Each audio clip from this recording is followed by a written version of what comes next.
The moment I stepped through the grand arched doorway of my cousin's Napa Valley manor, I knew this dinner would be another gaudy display of one-upmanship, seated by the crackling hearth.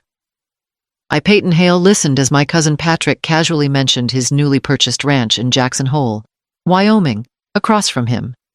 Camille tossed her designer clutch onto the table with a flourish and announced her recent acquisition of a Tuscan vineyard, complete with private shoreside access to the Mediterranean. Aunt Elaine leaned forward, her eyes flicking to me with thinly veiled curiosity. Peyton, dear, you've been awfully quiet still in that little apartment in Portland. I smiled softly at her condescension to them. My life seemed cramped and uncertain. They pictured me as a struggling renter, trapped in a modest duplex on Alder Street.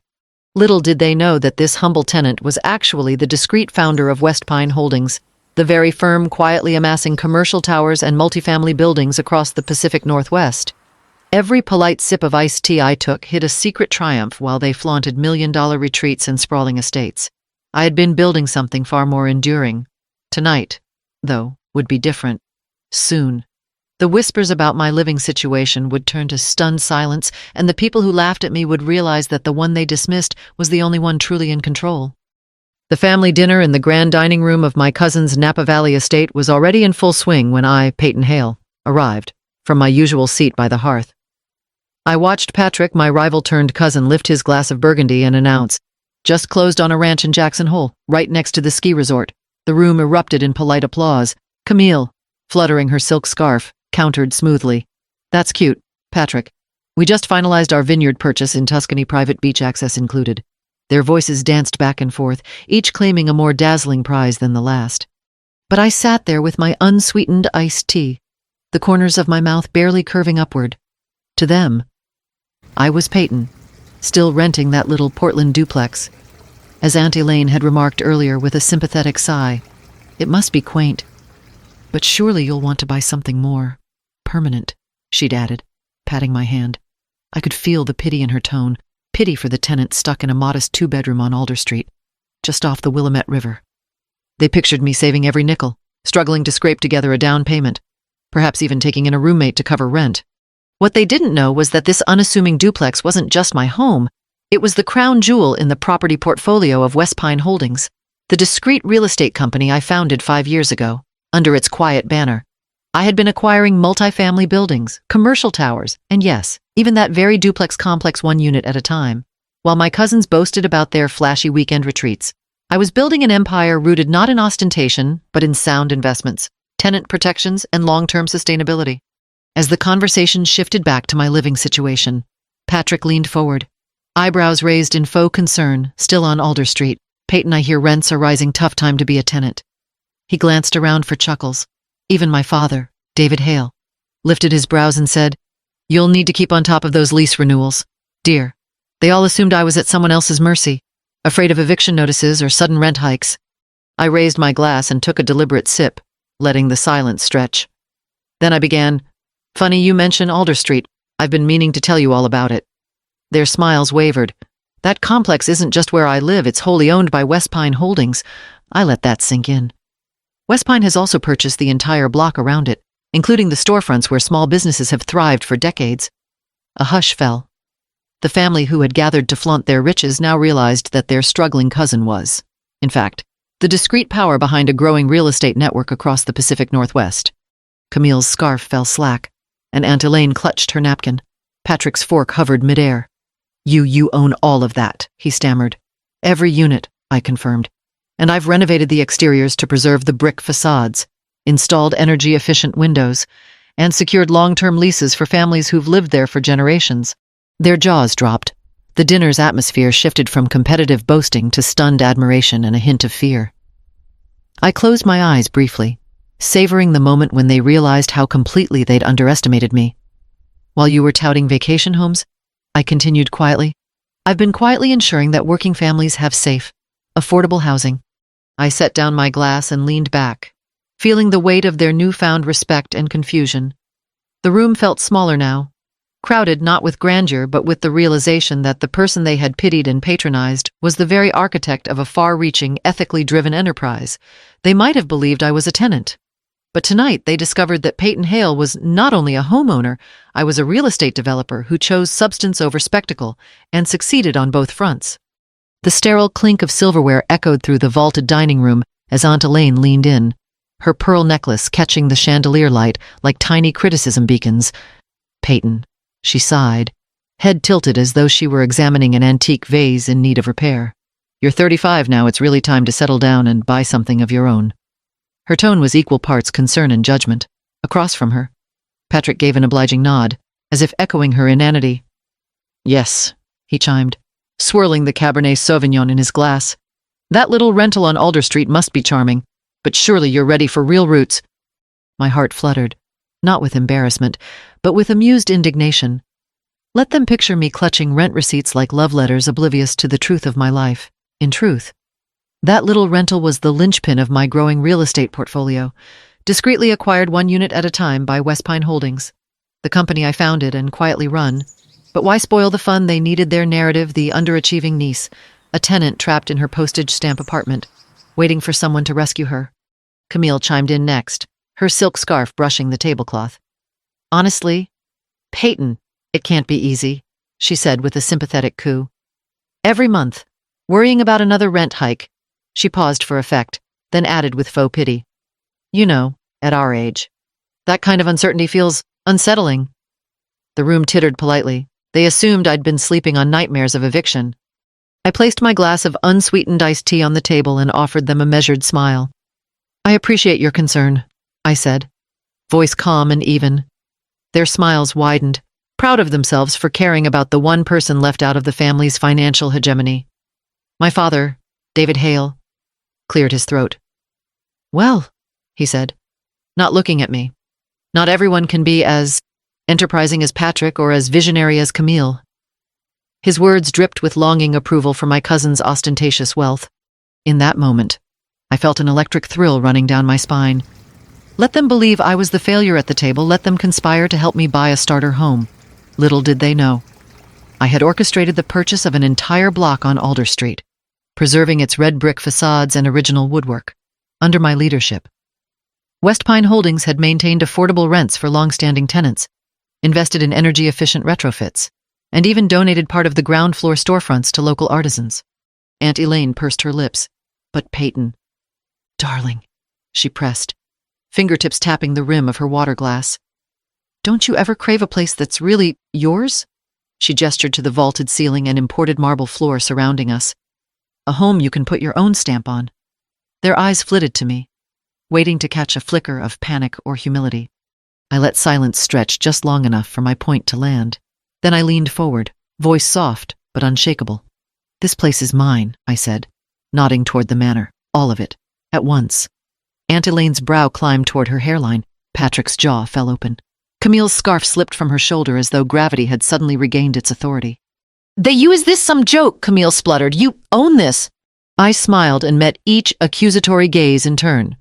Westpine Holdings bought this estate 6 months ago, I explained, and the entire block on Alder Street, not because I wanted to flaunt it, but because these buildings matter. They're homes, not status symbols. Their expressions shifted from shock to horror. Beneath the polite veneer, I could see the wheels turning. How could we have been so blind? My father cleared his throat again, voice tight. Peyton, we didn't know. I nodded, satisfaction warming me from the inside. You never looked. You thought I was just a tenant. You patted me on the head, worried I'd never escape my circumstances. I held their gazes until their discomfort became confession. I've been thriving in silence because I refused to play by your rules of ostentation. I chose substance over spectacle. A hush fell as Aunt Elaine dabbed at her lips with a monogrammed napkin. Patrick's fingers trembled around his wineglass. Camille's eyes glistened with something like shame. Tonight, they would rediscover what it means to underestimate someone based on appearances. They would learn that quiet diligence and ethical investment can achieve far more than flashy headlines. And as for me, Peyton Hale, I would savor the moment when their pity turned to respect, proving that sometimes the greatest triumph lies not in fighting to be seen, but in building something so real that it cannot be ignored. The tension in the conference room was palpable the moment the board members filed in for their quarterly meeting at Hale Plaza, seated around the gleaming mahogany table. Patrick Hale cleared his throat and glanced nervously at the folder in front of him. It's about the new owner, he began, voice wavering. Westpine Holdings acquired a controlling interest 6 months ago, but no one knows who's behind it. Some suspect a foreign investor. Murmurs rippled through the room. Camille Clark, always quick with a quip, managed a tight-lipped smile. Well, it must be someone with deep pockets. These legacy properties don't come cheap. Her gaze flicked to me Peyton Hale draped casually in a thrifted cardigan and scuffed ankle boots. They still saw me as the family underachiever, the niece who rented a modest duplex on Alder Street and barely scraped by showing apartments to broke graduate students. But tonight, the roles would reverse. Mr. Donovan, the independent board chair, cleared his throat. We've received a formal request for a full audit of our accounting practices, he announced gravely. There are concerns about shadow budgets, personal loans disguised as building expenses, and sweetheart contracts awarded without competitive bidding. My cousins exchanged alarmed glances. Patrick's hands tightened around his pen. Camille's silk scarf trembled ever so slightly. Aunt Elaine, her pearls clinking with unease, offered a reassuring nod to Patrick. I'm sure it's just procedural, she said, though her voice betrayed her worry. Nothing to panic about. But panic was exactly what rippled through their carefully constructed facades. They had long treated the building fund as a family piggy bank, Patrick borrowing millions to finance his Jackson Hole retreat, Camille charging client entertainment expenses to her husband's construction firm, all of it hidden behind glossy brochures and PR spin. I leaned forward, letting the silence grow heavy. May I asked softly, rising to collect the distributed audit packets. As I walked to the head of the table, I caught the sudden, incredulous looks. Peyton, what are you doing? You can't be involved in this meeting. Actually, I replied, placing a slim folder in front of Mr. Donovan. I'm both the founder and CEO of Westpine Holdings. Their jaws collectively dropped. Westpine has led ethical growth and tenant-first investing across the Pacific Northwest, I continued. We acquired Hale Plaza because we believe in preserving legacy properties transparently, responsibly, and with respect for existing tenants. The air crackled. Patrick sputtered. But you're just the niece who rents on Alder Street. I smiled, unwavering. That tenant on Alder Street is Westpine's discreet acquisition. We own the entire block, brick by brick, and have invested millions in historically respectful renovations and rent protections for families who've lived there for decades. Their eyes widened as they flipped through the audit reports, each page detailing inflated invoices, unauthorized loans, and misallocated maintenance funds, evidence of every family member's slipshod bookkeeping. Camille's voice shook. You went through all this. I did, I said, because integrity matters more than appearances, and because Hale should stand for community stewardship, not opportunistic profit. A heavy silence settled. Then Mr. Donovan spoke, voice low. Miss Hale, whether you're family or not, we'll proceed with these reforms immediately. No more shell companies, no more hidden budgets. Aunt Elaine dabbed at her eyes. Patrick sank into his seat, shell-shocked. As I gathered my papers, I felt a quiet pride. Tonight, I hadn't just exposed their misdeeds, I'd redefined what it means to lead a legacy. The same niece they dismissed, the underachiever they pitied, was now the architect of Hale Plaza's future. And as the boardroom doors closed behind me, I knew they would think twice before underestimating someone who chooses substance over spectacle. The morning after the boardroom showdown, the phone calls began, first from curious reporters, then from industry colleagues congratulating me on Westpine Holdings' bold new transparency policy. It wasn't long before the headlines splashed across every local business journal: Hale heiress or hidden tycoon mystery owner revealed, and tenant-turned-CEO shakes up Portland real estate. Aunt Elaine, mortified by the glare of public scrutiny, quietly resigned from her 3 civic boards. The prospect of facing her peers on the country club lawn after that audit report was simply too humiliating. Patrick, his Jackson Hole loans exposed for all to see, found his chalet retreat suddenly under IRS investigation. His wife's design firm lost key contracts once clients realized how she'd billed them through phantom LLCs. Clara's husband, whose construction outfit had inflated invoices for decades, watched his business collapse within weeks, though, from the ashes. Clara surprised us all by enrolling in the University of Oregon's real estate certificate program and volunteering at Portland's new transitional housing shelter, she later told me, with tears in her eyes, that helping families rebuild gave her more pride than any gallery opening ever had. Meanwhile, my father, David Hale, who had once dismissed my humble career as showing studio apartments, showed up at my Alder Street duplex one crisp afternoon, briefcase in hand and genuine curiosity in his eyes.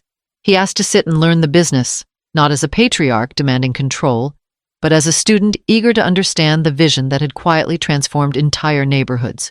We pored over quarterly reports and renovation plans amid the exposed brick walls and original wood beams I'd insisted on preserving. He smiled when he saw the tenant satisfaction survey's 93% positive feedback across the board and admitted he'd underestimated what integrity and long-term thinking could build. 6 months later. Holiday lights twinkled in the courtyard of Alder Street as neighbors gathered for the first community party Westpine had ever hosted. I stood by the fountain string lights reflected off the water's gentle ripples, watching my family mingle with the people they'd once sneered at.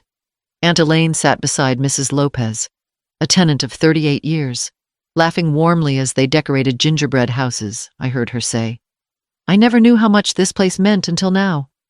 Patrick was helping Mr. Keller, a WW2 veteran and longest-term resident, hang garlands around the courtyard gate. Clara knelt by a table of children dusting icing sugar on holiday cookies, her eyes alight with genuine joy. My father approached me, holding 2 mugs of hot cocoa.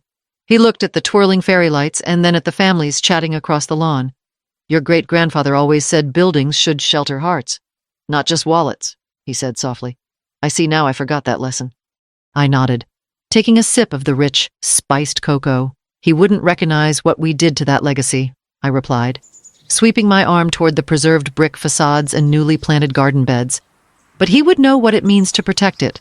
In that moment, surrounded by laughter and the smell of pine wreaths, I realized the true measure of success isn't the portfolios we hype, but the lives we honor. The courtyard wasn't just a backdrop for a holiday festivity, it was a testament to restoration, resilience, and the quiet triumph of purpose. As the party wound down and families drifted home, I lingered by the fountain, thinking of the road ahead. Partnership inquiries had begun to flood my inbox, but I resolved to keep Westpine's schedule as humane as possible, mornings spent on site visits, afternoons reviewing preservation plans, and evenings at home with my worn leather sofa and the soft glow of my reading lamp. Legacy, I'd learned, isn't a relic inherited. It's a responsibility we choose every day. And sometimes, the strongest kind of victory whispers rather than roars. If you've ever felt underestimated or quietly counted out, remember meaningful change often happens out of sight. Build with integrity, and the world will eventually see your work shine. When the room fell into an uneasy hush after the chairman's announcement of the impending audit, Camille's voice fluttered out in a high-pitched plea. Peyton, dear, you work in real estate. Surely you know someone at the management company who could smooth this over. All eyes turned toward me, the underappreciated cousin they'd long dismissed as just a renter. I offered a gentle nod and met Camille's expectant stare. I mostly handle smaller residential buildings, I began, my tone measured, helping individual owners with tenant relations and modest renovation projects. Their faces registered confusion. Surely a tenant couldn't possibly helm solutions for a multi-million-dollar plaza. But as I continued, I let them believe they'd momentarily regained the upper hand. I can certainly reach out to a contact in the property management office, I said, slipping my thin leather-bound notebook off the table. Perhaps they'll grant us an extension on the audit deadline or guide us through procedural questions. Relief brightened Elaine's features. Patrick's shoulders relaxed for the first time that evening. Even my father leaned forward, curiosity overcoming skepticism. Camille's scarf trembled with excitement as she murmured, "Oh, thank heavens, I knew you'd come through." Yet I had no intention of buying their crisis management, while they clung to my feigned offer. I was already preparing the real remedy. Behind my calm exterior, Westpine Holdings' legal team was finalizing a press release effective immediately. Hale Plaza would adopt full financial transparency. Shadow budgets would be eliminated. Related party contracts retendered competitively. And a third-party auditor would oversee every expenditure over $10,000. Tomorrow morning. The statement would go live on every business news site from the Oregonian's website to Bloomberg's real estate ticker. I let the moment stretch, allowing them to bask in the illusion that I was still the powerless tenant they could call upon. "I'll send you the contact details by first light," I assured them, watching their collective tension ease, as they whispered thanks and congratulatory smiles. I gathered my notes and rose from the table. The air was thick with gratitude and ignorance. They believed I'd rescue them from embarrassment, unaware that I was about to redefine the entire game. Clutching my wool blend tote, I added, "Of course, if you ever want to discuss long-term strategy, say, preserving historic facades or implementing rent protection clauses, Westpine Holdings offers consulting services at competitive rates." Their eyes widened, realization dawning that their struggling cousin was literally offering to consult on their own plaza. Patrick swallowed hard. Camille smoothed her skirt. Voice small. We'd appreciate that, Peyton. I smiled, the moment of revelation at hand. Great, I said. I'll see you all tomorrow morning at 9:00. We'll meet in the conference room, same table. Their polite nods were tinged with awe. As I gathered my purse and prepared to leave, Elaine called after me. Peyton, thank you so much. We don't know what we'd do without you. But as the chandelier's crystals caught the last of the evening light, I allowed myself a private smirk. They thought they'd enlisted a small-scale realtor. In reality, they had just signed up for a comprehensive overhaul of every crooked ledger and nepotistic favor embedded in their family's history. The very person they once pitied would now guide the audit, expose their misdeeds page by page, and orchestrate the reforms that would restore Hale Plaza's reputation. Tomorrow, at precisely 9:00 a.m., Westpine Holdings' public announcement would transform their crisis into a watershed moment of accountability broadcast across the Pacific Northwest's business networks and beyond. And as the tenant they'd dismissed calmly walked out of that room, she carried with her the quiet satisfaction that comes from wielding true power not through flashy headlines or ostentatious purchases, but through the disciplined, ethical stewardship of a legacy built to last. The holiday lights twinkled over the Alder Street courtyard as Peyton Hale stood by the garden fountain, watching her family mingle with the neighbors they once dismissed. Mrs. Lopez, a tenant of 38 years, laughed alongside Aunt Elaine as they decorated gingerbread houses. Patrick carefully draped evergreen garlands at the gate alongside Mr. Keller, the World War II veteran who'd lived in the building since it opened. Camille kneeled beside the children, their rosy cheeks dusted with powdered sugar as they iced cookies together. My father approached, holding 2 mugs of steaming cocoa. He looked at me with soft pride and said, "Your great-grandfather always believed buildings should shelter hearts, not just wallets." I smiled, taking a sip of the rich spiced drink. He'd recognize this place now, I replied, gesturing to the preserved brick facades and newly planted garden beds. Because here, families aren't just tenants, they're part of a community, around us. Laughter and gentle conversation filled the crisp evening air. The courtyard had transformed from a backdrop for family rivalries into a gathering place of genuine connection, proof that thoughtful stewardship can heal divisions and restore legacies. True success isn't measured by the size of our assets, but by the positive impact we leave on others. When we choose integrity over image and community over ego, we build something that endures far beyond our lifetime. If Peyton's story inspired you, share your thoughts below. What quiet victories have you achieved when no one was watching? And don't forget to subscribe so you won't miss more stories of resilience, redemption, and redefining success one brick at a time.